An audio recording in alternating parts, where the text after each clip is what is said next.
Shalom, selamat pagi.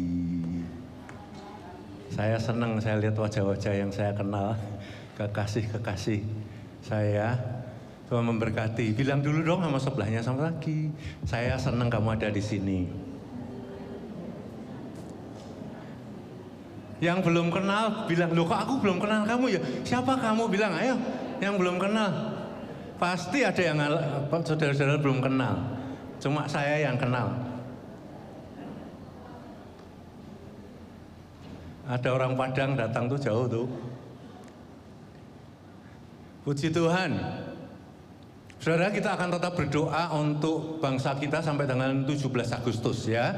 Puncaknya di 17 Agustus kita akan berdoa bersama-sama bagi kota ini di GBI Gama bersama-sama. Gabungan dari gereja-gereja sekota. Tetapi setiap minggu kita terus berdoa bagi bangsa kita. Bangsa kita membutuhkan doa. Amin ya.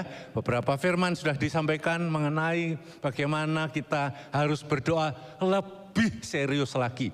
Karena kegelapan sedang menutupi bumi ini. Dan doa kita dibutuhkan. Kita akan terus berdoa sampai dengan 17 Agustus puncaknya. Walaupun kita tidak berhenti berdoa, tapi kita akan berdoa terus sepanjang minggu itu. Dan saya berdoa, saya berharap, saya mendorong kita juga berdoa di rumah kita. Amin ya. Kasih jempol sama saya. Tenan ini maksudnya doa di rumah untuk bangsa kita ya. Alan, jempolnya mana? Ya sip. Hari ini kita akan membahas mengenai tempat terpenting di bumi. Saudara, bumi ini kecil. Kalau dibandingkan dengan jagat raya, ya. Sangat kecil. Tapi lebih kecil lagi di dalam bumi itu ada tempat yang paling penting. Apa itu? Nah, saya akan mulai dengan sebuah pesan atau message yang disampaikan oleh Yosua pada saat dia mengakhiri pelayanannya. Dia sudah beranjak usianya sudah senior, sudah tua, kemudian dia mengakhiri pelayanannya kepada bangsa Israel dengan menyampaikan sebuah pesan yang sangat penting. Dan itu menyangkut ini, saudara, menyangkut tempat yang terpenting di bumi ini dalam pandangan Yosua. Dan saya ingin sharing kepada saudara pada pagi hari ini supaya di saat berita mengenai krisis di mana-mana, di saat kita melihat dengan mata kita sendiri bahwa kegelapan sedang menutupi bumi ini. Ya ingat, apa yang harusnya kita perhatikan secara fokus, secara lebih serius dalam hidup kita. Nah, Yosua menutup khotbahnya atau pesannya kepada orang Israel dengan perkataan seperti ini. Dan ini dicatat di Yosua 24 ayat ke-15 ya. Kita baca bersama-sama supaya kita bisa menghayati ya. Siap ya? Ayo 1, 2, 3. Tetapi jika kamu anggap tidak baik untuk beribadah kepada Tuhan, pilihlah pada hari ini kepada siapa kamu akan beribadah. Allah yang kepadanya nenek moyangmu beribadah di seberang sungai Efrat, maksudnya sejak zaman dulu bapaknya Abraham di sana, atau Allah orang Amori yang negerinya kamu diami ini sekarang setelah dia masuk kepada tanah perjanjian. Tetapi aku dan seisi rumahku kami akan beribadah kepada Tuhan. Pesan daripada Yosua ini mengandung suatu kebenaran yang dia yakini mengenai fokus di masa krisis, mengenai apa yang esensi dalam hidup orang-orang yang percaya kepada Tuhan, yang mengikut Tuhan. Apa esensinya? Apa yang paling penting? Dengan sebuah statement yang sangat jelas. Ya. Karena apa? Karena dia tahu ini yang penting itu kalau kita nanti pergi kembali kepada Tuhan selesai. Yang penting itu bukan harta yang kita wariskan, setuju nggak saudara? Ya, orang yang pergi, harta yang diwariskan itu mau dibuat apa, caranya mengelola bagaimana kita nggak tahu dan kita tidak bisa, sudah tidak ada hubungannya sama kita. Banyak sekali kita memang harus mengatur.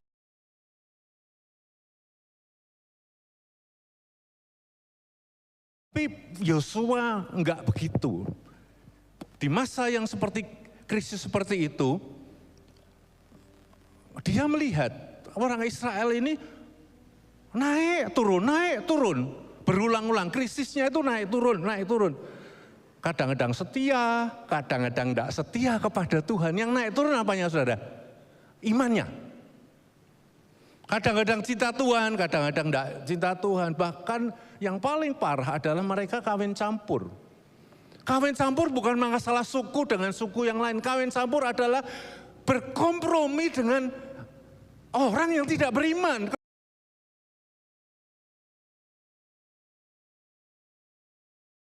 Orang tua saudara doakan sungguh-sungguh anak-anakmu. Enggak ada yang namanya kawin campur itu dalam Tuhan. Bukan masalah suku, tapi iman.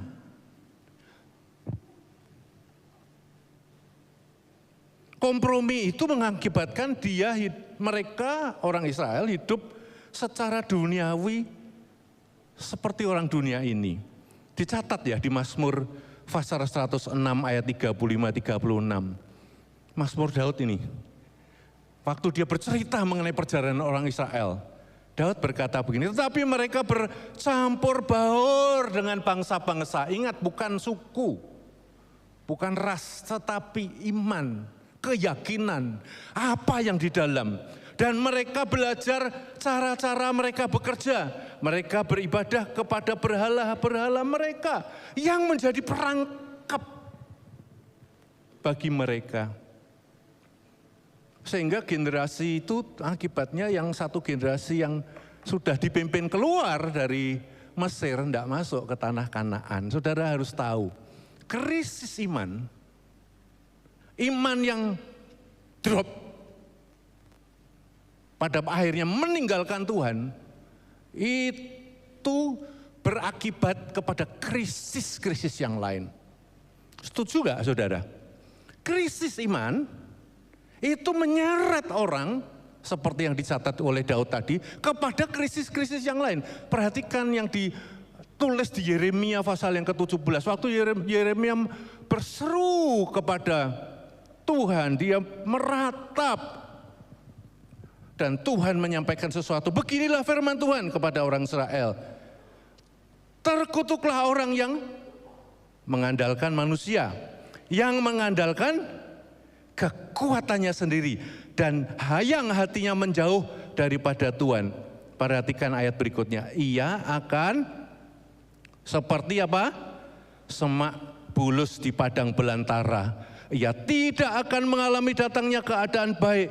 Ia akan tinggal di tanah angus, di padang gurun, di negeri padang asin yang tidak berpenduduk.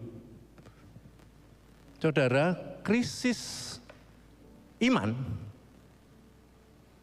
Jadi jangan dikejar yang tidak iman ya. Krisis iman menghasilkan menyeret orang kepada krisis-krisis yang lain. Kenapa ada krisis di muka bumi ini? Kenapa ada krisis di bangsa Indonesia ini? Karena takut akan Tuhan hilang, saudara. Kenapa ada korupsi begitu besar, begitu egois? Karena tidak takut kepada Tuhan. Krisis iman menyeret kepada semua krisis yang lain. Tidak ada jawaban lain kecuali iman itu harus dibangkitkan. Iman itu harus dibangun. Revival itu harus kita doakan.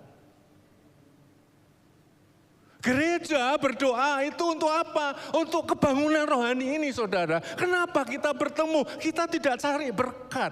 Berkat akan datang dalam nama Tuhan Yesus bersama-sama dengan iman kita yang bertumbuh di dalam Dia. Tapi krisis iman, Yosua sadar Israel itu drop. Bahkan tidak masuk kepada tanah perjanjian generasi awal itu. Karena imannya jatuh, krisis, tidak takut Tuhan. Naik turun, kompromi. Dan kompromi dengan dunia ini membuat kita jadi goyang, saudara. Tetapi Yosua juga menyadari kebangunan rohani itu memang harus dimulai. Dan jalan, saudara. Dia lihat krisis iman menyeret bangsa Israel menjadi krisis-krisis yang lain. Tetapi Yosua juga tahu bahwa kebangunan rohani akan menjadi jalan bagi pemulihan hidup seseorang. Saudara setuju gak dengan pikiran ini? Kenapa Yosua berkata, aku dan seisi rumahku, kami akan melayani Tuhan? Karena dia tahu bahwa revival di dalam keluarganya, revival itu akan membawa jalan atau membuka jalan bagi pemulihan hidupnya, semuanya, bahkan bangsanya. Dan revival itu mesti dimulai dari umatnya, saudara. Paling kecil lagi, gerejanya. Lebih kecil lagi, keluarga orang percaya. Saudara dan saya dipanggil untuk mengadakan revival di keluarga saudara. Saudara dan saya dipanggil untuk berdoa bagi revival di keluarga saudara. Anak-anak saudara tidak hanya perlu disekolahkan pinter, kemudian kerja baik, dapat profesi, rankingnya tinggi dan pekerjaannya bagus, penghasilnya bagus. Puji Tuhan, itu kita doakan. Tetapi lebih dari itu, iman mereka harus kita doakan supaya revive. Karena itu jalan kepada pemulihan yang lain, itu jalan kepada berkat-berkat yang lain. Dan gereja Tuhan harus menyadari itu. Yosua menyatakan itu di tengah-tengah bangsa yang krisis iman. Dan saya ingin menyatakan ini kepada saudara. Saudara, kita enggak main gereja-gerejaan. Setuju ya saudara ya? Kita gereja itu tidak main gereja-gerejaan. Ya pokoknya ibadah minggu lah. Enggak saudara, kita di sini untuk berdoa bagi kebangunan rohani. Hidupmu, hidup keluargamu, anak istrimu, anakmu, keponakanmu, keluargamu. Dan berikutnya kita berdoa bagi gereja. Tempat kita ibadah, kita enggak mau ibadah biasa, kita mau ibadah luar biasa. Yesus kita itu luar biasa. Kalau dia hadir, maka ada revival. Dan revival itu dibutuhkan bagi kotamu saudara. Dan bagi bangsamu dan bangsaku. Saya ingin kita melihat bahwa yang di luar sana semua itu tidak penting kalau yang di dalam ini tidak beres. Yang di luar sana tidak penting kalau keluarga dan keluargaku tidak revive. Dan itu harus kita doakan bersama-sama. Karena kebangunan rohani itu jalan bagi pemulihan yang lain. Kalau mau pemulihan keluarga, suami istri mesti kebangunan rohani. Saudara mau minta kebangunan rohani di keluarga saudara? Mau bapak-bapak, ayah-ayah coba angkat tangannya. Ya, jangan putus asa ya kalau anak-anak kita mungkin belum, jangan putus asa. Ini hati Tuhan saudara. Saudara mau anak-anak, cucu-cucumu dan mungkin keponakan-keponakanmu mengalami Tuhan. Saudara saya rindu. Sebelum saya dipanggil Tuhan, melihat revival di gereja ini, di kota ini, di tempat di mana saya juga menabur hidup saya sekian lama di Thailand. Rindu lihat revival itu. Tetapi kita harus sadar, kita harus tahu caranya ya. Makanya judulnya tempat terpenting di bumi ini. Kenapa? Karena tempat terpenting di bumi itu akan membuat revival itu kayak sel yang meledak di mana-mana. Kita sudah akan tiba pada satu zaman revival tidak terjadi di lapangan 100.000 orang, lapangan 1 juta orang, 1 orang berkhotbah, enggak. Saya percaya kita ada sampai kepada satu masa di mana revival akan terjadi di rumah saudara. di gereja-gereja kecil di kampung-kampung, di gereja-gereja kecil di desa-desa, di mana orang percaya ada, rumah tangga mereka mengalami kebangunan rohani, dan kotanya diberkati, bangsanya diberkati. Saudara, bangsa ini membutuhkan revival saudara. Amin. Setuju nggak saudara? Kalau saudara bangkit, maka bangsa ini juga diberkati. Seorang hamba Tuhan bernama T.S. Eliot, dia bilang begini, ya ini mulai ditarik ke dalam tempat yang lebih kecil. Home is where one starts from. Rumah itu tempat di mana semua dimulai.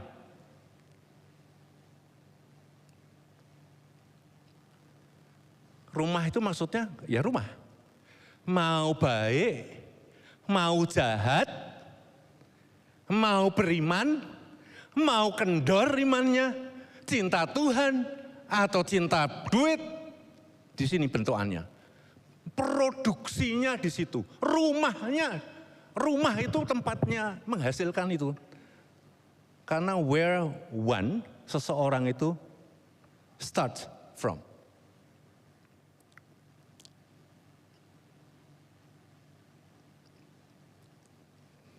Bagaimana kita mengenal Tuhan?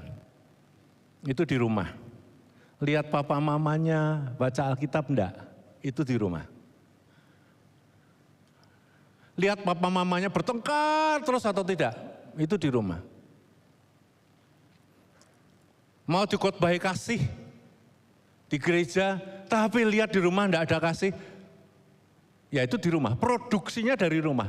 Home is where one starts from. Sebab itu disebut tempat terpenting. Kenapa? Karena semua dari situ.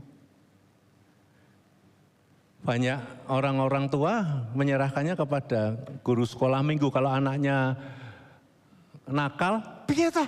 Guru sekolah minggu ngajarinya enggak bener. Loh, guru sekolah minggu ketemu seminggu sekali. Dirimu ketemu tiap hari. Yang ngajari siapa? Ya dirimu. Home.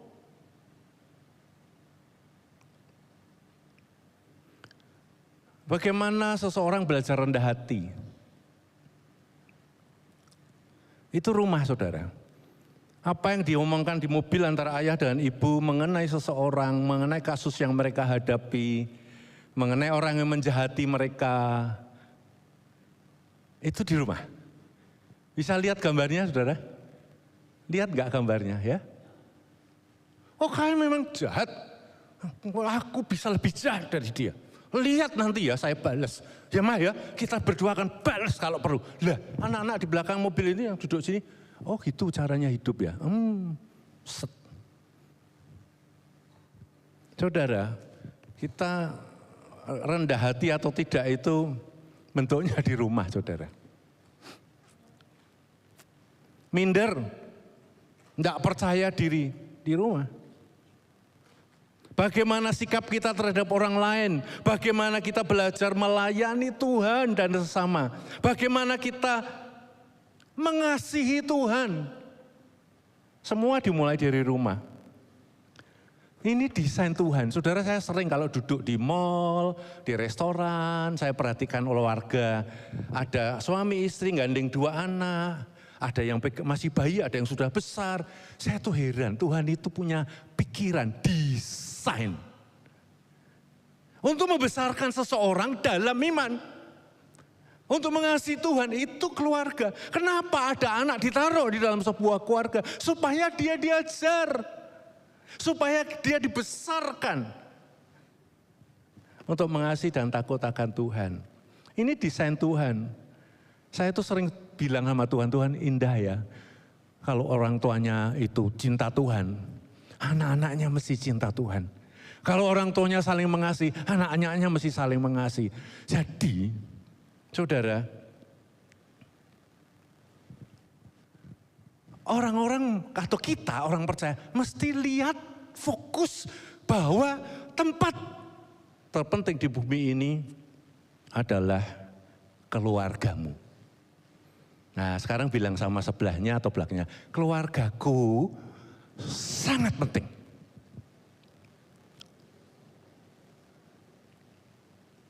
Jangan gitu. Keluargaku sangat penting. Ayo sebelahnya sekarang, keluargamu juga penting.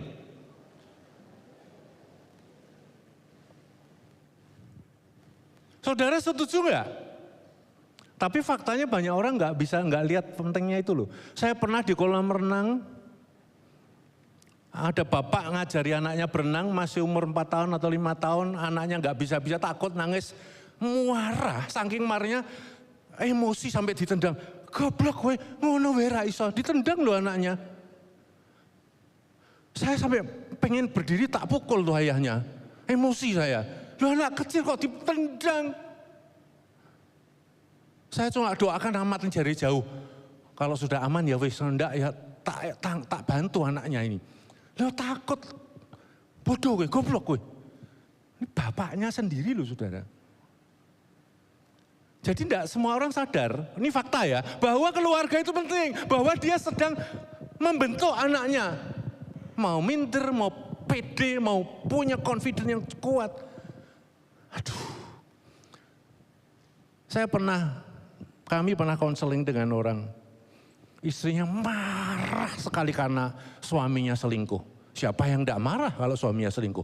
Saya setuju bahwa istrinya marah. Tapi yang tidak setuju, begitu marah emosi sampai penuh di sini. Kalau saya bisa melihat apinya uapnya mungkin sudah dia keluar sebuah kata-kata begini. Ben, engkau anakmu wedok. Bahasa Jawa, ada yang tidak bisa tahu bahasa Jawa? Biar nanti anakmu perempuan jadi piala bergilir. Biar ngerasakan apa yang saya rasakan. Loh.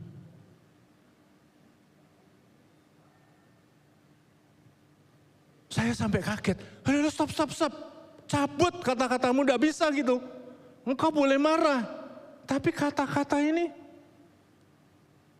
Jadi tidak sadar bahwa home, rumahnya, dirinya, keluarganya itu yang akan membentuk anaknya jadi apa.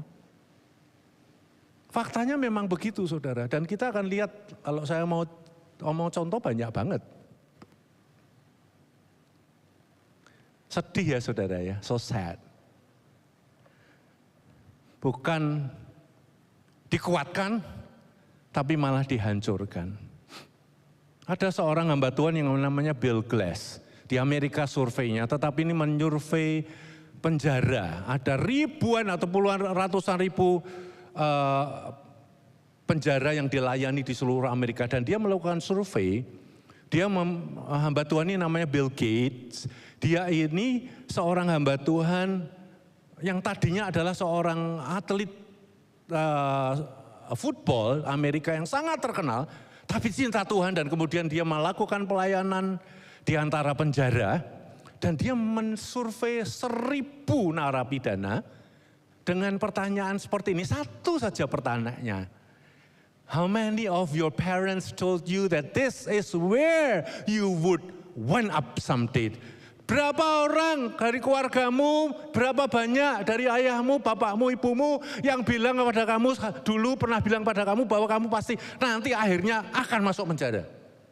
Kira-kira pertanyaannya gitu. Berapa banyak? Nanti 1.000 nih ya dikasih survei ditanya. Berapa banyak dari antara kamu yang orang tuanya pernah ngomong kamu mesti nanti nakal kayak gini ya, penjara nanti. Kalau nakal nanti tak.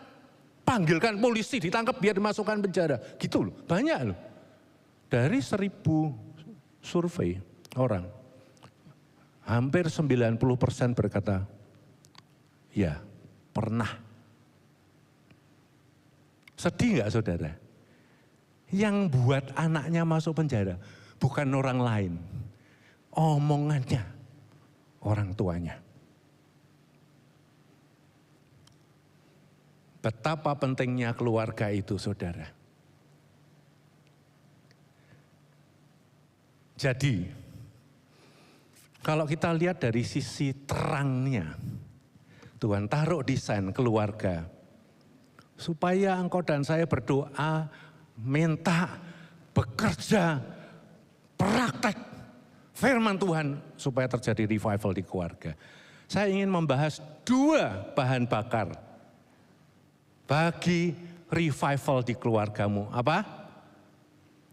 2, tangannya diangkat, 2 bahan bakar.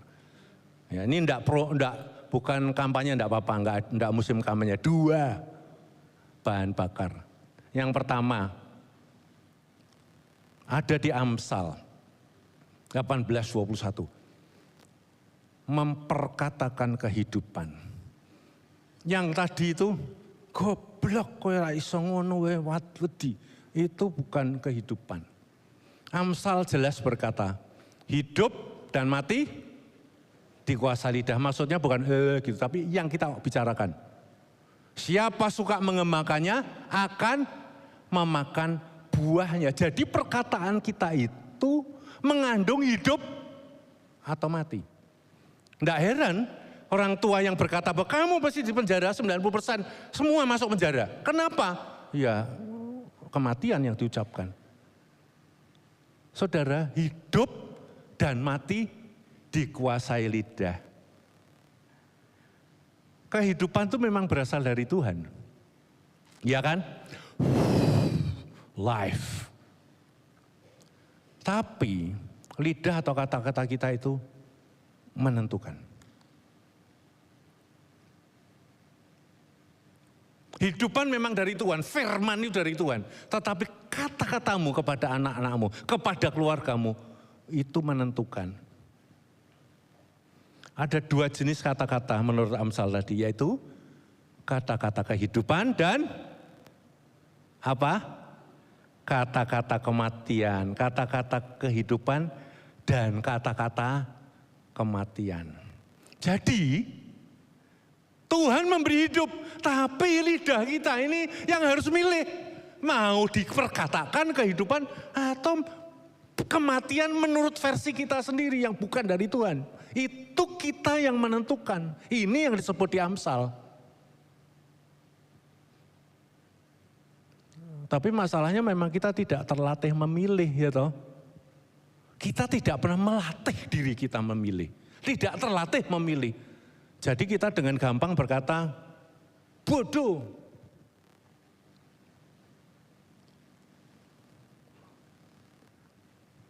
Kita enggak biasa memilih.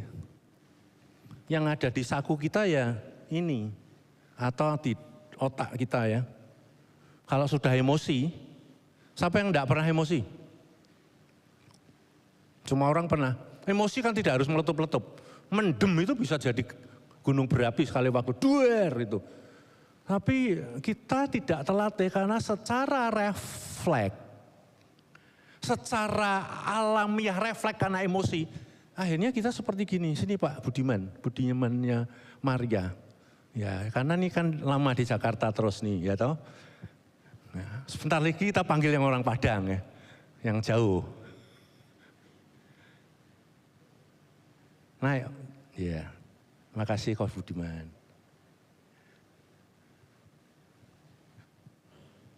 Budiman lebih ganas lagi karena pendiam toh. Yang ada di dalam sakunya, ya ini tidak kelihatan saudara. Saya kelihatannya diem-diem gini loh. Saya sering tuh dibilangi sama teman-teman itu, Pak Hani menang tapi nek somong jelep. Lah memang saudara itu kalau ngomong jelep. Jadi kalau lihat orang saya enggak beres, saya itu mesti jelep gitu. Refleksnya, kamu memang tidak bisa dikasih tahu. Nah, kamu memang keras kepala. Yang paling sering diomongin gitu di siapa saudara? Yang paling sering kena jelep ini siapa? Siapa yang paling kena jelep? Siapa yang di rumah kita bener enggak? Ya toh, Pak Rudi, Novi kan sering dijelep-jelep gitu toh. Atau Novi sering jelep, enggak tahu siapa yang bawa pistol, siapa yang bawa pisau. Saudara, kita tidak terlatih. Sehingga waktu emosi, kamu memang keras kepala, dablek. Lo kok enggak marah toh? Ini disimpan nih, pelurunya disimpan sampai meledak. Kamu kok, saudara. Tapi kalau pendiam seperti dia, dia sudah enggak langsung, coba ditembak saya. Wah, tembakannya manis. Dor, mungkin ya dipukul loh saya tuh. Kalau sudah terlanjur meledak. Saudara, dua jenis kata-kata ini mesti kita pilih. Saudara jangan biarkan, coba lihat periksa sakunya ada pisaunya enggak? Yang ibu-ibu disambut di dompet mungkin, di tasnya itu. Bu Pandu ada? Dompetnya ada pisaunya? Saudara kita ini tidak terlatih, terlatih untuk memilih kata-kata. Jadi kita sering refleks kita itu jelep atau dor. Bodoh, keras kepala, tidak bisa dikasih tahu, guyang-guyu tok. Tak bilangi loh, dari dulu harus begini, enggak mau, sudah jawab, sudah refleks. Kita ini mesti belajar memilih, setuju ya saudara ya? Mau? Di keluarga mesti belajar memilih. Terima kasih Pak Budiman. Nanti tak panggil lagi ya? Iya.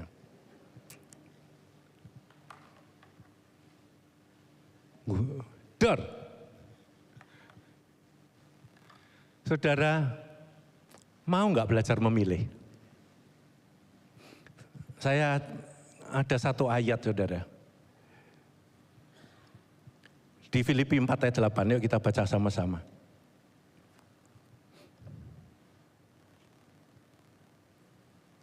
Jadi akhirnya saudara-saudara, apa?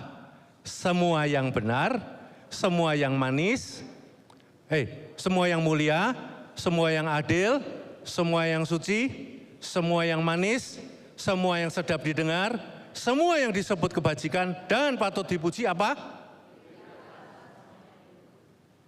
Pikirkanlah semua itu. Jadi cara memilih kata-kata kehidupan, itu mulai dari berpikir yang hidup bagi orang yang ada di sekitarmu saudara. Paulus ngajari begini, kan yang kita omongkan kan mulai dari pikiran ya toh. Enggak langsung gitu, emosi mempercepat jalur antara pikiran dan mulut. Tapi semua berasal dari sini. Jadi, kalau kita mau menabur atau kita memperkatakan kehidupan, kita mesti mau ayat ini harus kita tempel di pikiran kita, tetapi juga di tembok-tembok, bahwa kalau kita lihat pasangan kita, lihat anak-anak kita, yang kita pikirkan, ini melatih, memilih, yaitu yang baik, yang benar, yang mulia, yang adil, yang suci, yang manis, yang sedap didengar, yang disebut kebajikan, dan tak patut dipuji. Itu yang dipikir saudara. Jadi kalau saya lihat istri saya kan kuat ya. Bukan kuat besar gini enggak, tapi kan kemauannya kuat. Saya harus melihat dia dan berkata, puji Tuhan, terima kasih Tuhan untuk seorang istri yang kuat dan berani. Terima kasih Tuhan. Yang manis, dia akan berguna bagi Tuhan. Dia akan berguna bagi hidup keluarga. Dia akan berguna bagi gereja Tuhan. Ya toh? Jangan lihat kelemahannya memang, kalau dalam kasus saya memang dia itu iso dikandani. Melendang terus, enggak bisa direm. Remnya blong, enggak ada remnya.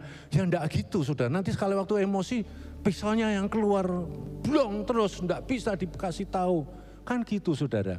Jadi pikiran kita harus mulai berlatih. Kalau engkau lihat anakmu dan keluargamu tidak benar, jangan berpikir yang tidak benar tentang mereka. Setuju? Jangan berpikir yang tidak benar tentang mereka. Mulai dari ini, pikirkan yang benar, yang mulia. Dia itu ciptaan Tuhan, dia baik. Tuhan ngamuk loh kalau kita ini menjahati ciptaannya. Dia itu mulia, dia punya Tuhan punya tujuan dalam kehidupannya. Jadi yang pertama, kalau membuat revival di dalam keluargamu, bahan bakar yang penting bagi revival di keluargamu nomor satu ini adalah memperkatakan kehidupan yang dimulai dari memikirkan kehidupan. Sesuai dengan ayat Filipi 4 ayat 8.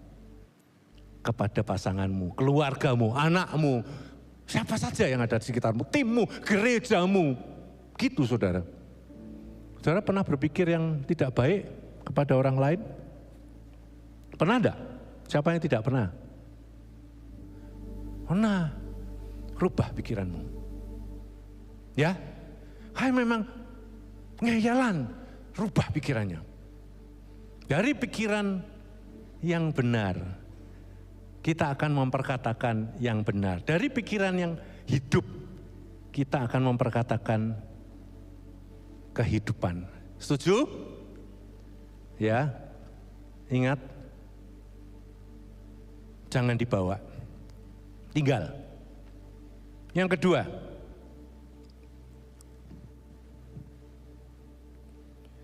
mempraktekkan pengampunan. Dua ini bahan bakar yang penting untuk sebuah revival di keluarga. Efesus 4 ayat 32 bilang begini. Tetapi hendaklah kamu ramah seorang terhadap yang lain, penuh kasih mesra dan saling mengampuni, sebagaimana Allah di dalam Kristus telah mengampuni kamu. Jadi yang kedua, itu adalah mempraktekkan pengampunan. Saudara, orang yang mempraktekkan pengampunan itu apa sih? Pengampunan itu melepaskan orang dari tuntutan. Saudara ingat Matius 18, ya toh? Ada orang yang utang besar sama raja, enggak bisa bayar, rajanya bilang ya udah tak bebaskan. Oh, memang kamu enggak bisa bayar, aku punya kemurahan hati. Tapi waktu dia keluar, ada temannya yang utang sedikit. Matius 18. Waktu orangnya utang sedikit, dia keluar bilang, kamu bayar. Kalau enggak bayar, tak masukkan penjara. Anakmu tak masukkan penjara. Kamu semua tak keluarga tak masukkan penjara. Jadi tidak mengampuni itu seperti ini. Pak Rudi sini Pak, tolong. Ini sahabat saya ini. Tubuhnya besar tapi hatinya manis sekali. Namanya Rudi. Perkenalkan, namanya Rudi. Saudara, tidak mengampuni itu seperti ini. Kamu situ aja ya.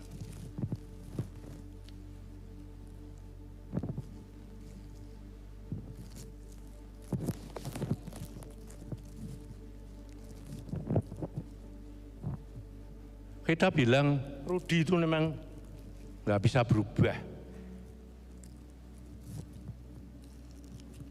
Saudara, orang yang tidak mengampuni itu kayak gitu. Jadi dia diampuni Tuhan. Ingat ya, pengampunan itu sumbernya Tuhan. Yesus sudah mengampuni. Salib itu adalah sumber pengampunan bagi kita. Kenapa kita ada di sini? Kenapa kita jadi orang percaya? Karena Tuhan sudah mengampuni kita. Tetapi waktu kita keluar dan melihat keluarga kita yang nggak benar, kita bilang kamu memang tidak bisa berubah.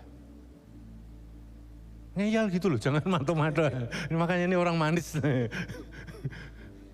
Kan saudara pernah bayangkan enggak? Sebuah keluarga, Novi sini, Novi sekalian, biar istrinya di sini sekalian.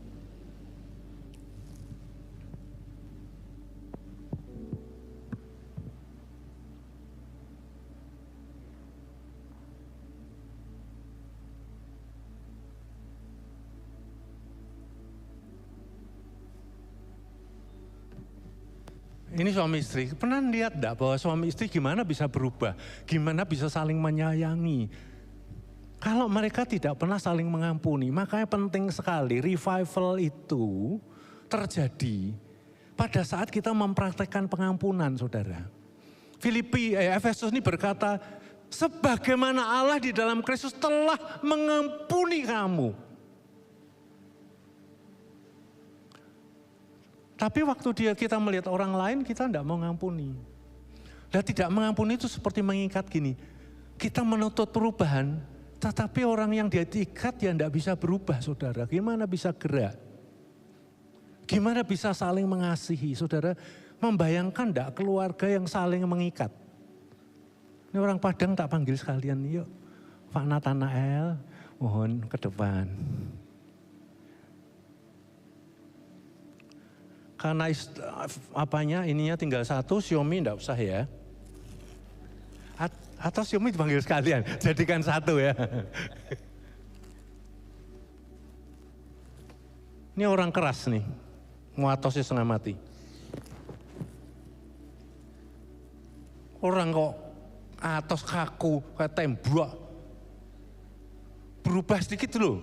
Kompromi sama orang sedikit loh. Semua orang kamu tuntut. Gimana bisa tuntutan begitu tinggi? Lah istrimu kan setengah mati kalau dituntut kayak gitu. Lesnya terlalu banyak.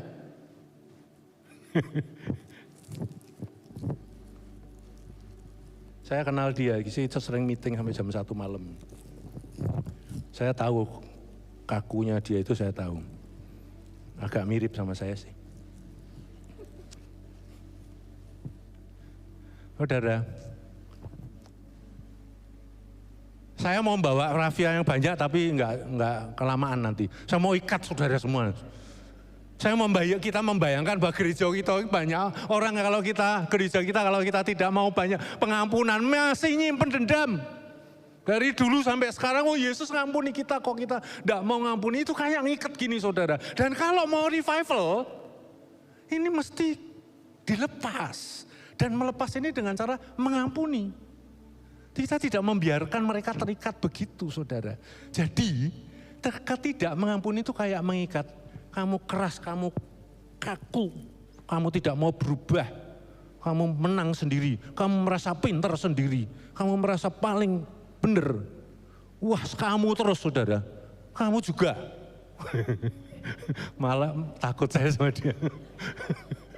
Kamu juga besar tapi ketawa-ketawa, galak sedikit gitu loh. Orang kok enggak bisa galak gitu. Saudara jangan lihat penampilannya, saudara, ini orang lembut ini, orang baik.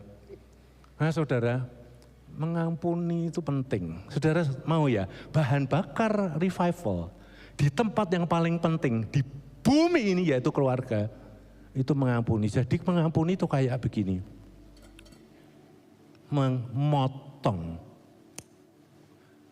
Itu mengampuni saudara. Jadi kita bilang, Ruth, maaf ya. Saya melepas pengampunan kepada kamu. Saudara, di rumah harus saling mempraktekkan pengampunan. Bu Novi, Nathan, sorry ya Nathan. Saya ampuni kamu, meskipun kamu seperti tembok Cina, enggak apa-apa. Tembok Cina itu indah. Kamu kok jauh sih di Padang sekarang? Mau dekat sini itu loh, saya kangen sama kamu. Saudara, mengampuni itu, mempraktekkan pengampunan itu seperti ini, saudara. Kalau begini orang mau bertumbuh, berubah bisa, saudara. Dia butuh pelukan, dia butuh kasih dari kita. Dan ini orang yang tadi omongkan itu masa lalu ya, jangan sakit hati ya, ampuni saya ya. Ya Tuhan memberkati, yuk duduk silakan, makasih ya Novi, terima kasih Rudi.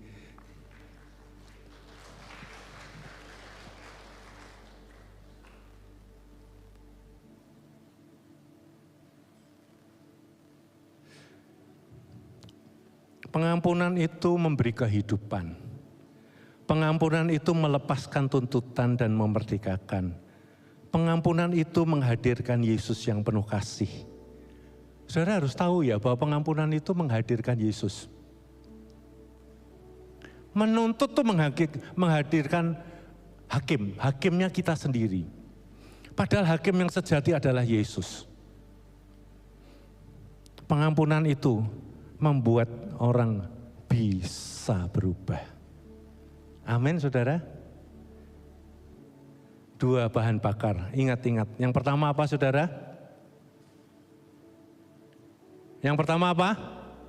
Memperkatakan kehidupan. Yang kedua, mempraktekkan pengampunan. Saudara mau? Ada satu lagu yang saya ingin nyanyikan bersama saudara sekalian. Judulnya Tuhan memberkati keluargaku ya.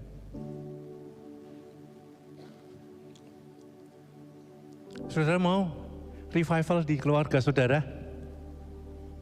Saudara mau? Tempat terpenting di bumi adalah home, di mana saudara berada. Kalau saudara mengalami banyak tantangan, jangan putus asa. Yesus mati, tidak hanya mati dikubur. Yesus bangkit pada hari yang ketiga. Kebangkitannya menunjukkan bahwa segala kuasa dosa sudah dikalahkan. Iblis sudah dikalahkan. Dia bangkit untuk membuktikan bahwa revival itu bisa terjadi dalam hidupmu, keluargamu juga. Tidak hanya nanti mati masuk surga. Karena Tuhan merindukan kita ini mengalami kebangunan rohani dan menunjukkan kuasa dan kasih-Nya kepada dunia ini. Kita berdoa mulai dari keluarga saudara ya. Amin. Yuk kita nyanyi.